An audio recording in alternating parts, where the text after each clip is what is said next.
क्या तुमने कभी सोचा हिटलर को इतने ज्यादा जर्मन के ऑर्डिनरी सिटीजन्स क्यों सपोर्ट करते थे? हिटलर ने 15 मिलियन से ज्यादा सिविलियंस को सिस्टमेटिकली मारा और वर्ल्ड वॉर 2 भी ट्रिगर की। हिस्ट्री का सबसे इविल इंसान माना जाता है, फिर भी बहुत लोग उसके फेवर में थे और इसका रीजन वायलेंस नहीं है, डर नहीं है, कुछ और है। यही सवाल कुछ बच्चों ने अपने टीचर रॉन जॉन से पूछा था 1967 में कैलिफोर्निया में एक हिस्ट्री लेक्चर के दौरान कि सर हिटलर जब इतना ही इविल था तो लोग सपोर्ट क्यों करते थे उसे? ऑर्डिनरी लोग हम होते तो बिल्कुल ना करते, लोगों में इतनी भी समझ नहीं थी क्या? तो रॉन जॉन्स ने डायरेक्ट आंसर देने के बजाय एक एक्सपेरिमेंट कंडक्ट करने का सोचा, लेकिन बच्चों को बताया नहीं कि वो एक्सपेरिमेंट कर रहे हैं। मंडे को अचानक से रॉन ने बोला आओ डिसिप्लिन सीखते हैं और क्लास के लिए कुछ नए रिचुअल्स बनाने स्टार्ट कर दिए, जैसे सीधे बैठो, जमीन पर स्ट्रेट पैर रखो, साइलेंटली अपनी सीट पर उठना और बैठना, ऐसे रिचुअल्स। और बोला डिसिप्लिन से दिमाग शार्प होता है, सिंपल। एंड क्लास के जो बच्चे बोर होते थे ना, उनमें भी एक्साइटमेंट आने लगी, कुछ था डिसिप्लिन में भी जो अच्छा लग रहा था। आगे पता चलेगा क्या था। ट्यूसडे को एक नाम दिया मूवमेंट को, थर्ड वेव मूवमेंट, जो कि इस एक्सपेरिमेंट का भी नाम है। एक स्पेशल सल्यूट बनाया, एक स्पेशल हैंड का जेस्चर बनाया, एक मोटो दिया और स्लोगन थी स्ट्रेंथ थ्रू डिसिप्लिन,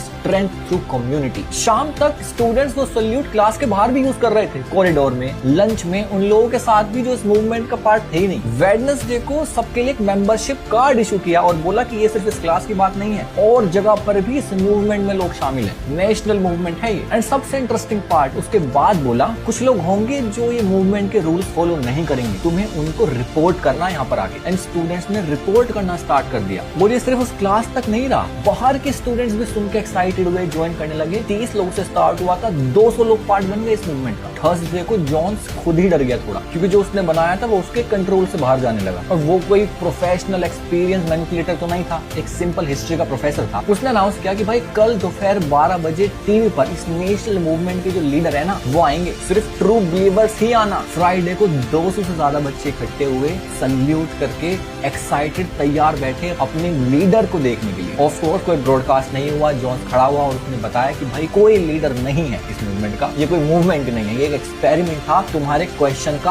आंसर करने के लिए कि कैसे ऑर्डिनरी लोग भी किसी मूवमेंट का बिना क्वेश्चन किए पार्ट बनते चले जाते हैं। एंड इसी तरह ऑर्डिनरी लोग हिटलर को सपोर्ट करने लगे। एंड ये एक्सपेरिमेंट सिर्फ हिटलर तक या क्लासरूम तक सीमित नहीं है, सारी पॉलिटिकल पार्टीज भी यही करती हैं आज के टाइम पर, अपने वोटर्स को भक्त बना के, ताकि वो हर जगह जाए, पार्टी के लिए लड़े, उन्हें डिफेंड करे। एंड तुम्हें पता भी नहीं चलता कब तुम किसी के अल्टीरियर मोटिव का हिस्सा बन जाते हो, क्योंकि शुरू में सब नॉर्मली लगता है। अब देखो अपने आसपास, क्या तुम किसी ऐसी मूवमेंट, पार्टी या बाबा को फॉलो तो नहीं करते आंख बंद करके? क्या तुम किसी ऐसे ग्रुप का पार्ट तो नहीं जहां सवाल पूछना अलाउड ना हो? जब तुम ये सब ऑब्जर्व करना स्टार्ट करोगे, जब ही बच सकते हो। And I create videos like this to save you from manipulation. और वीडियोस देखना चाहते हो तो फॉलो कर सकते हो।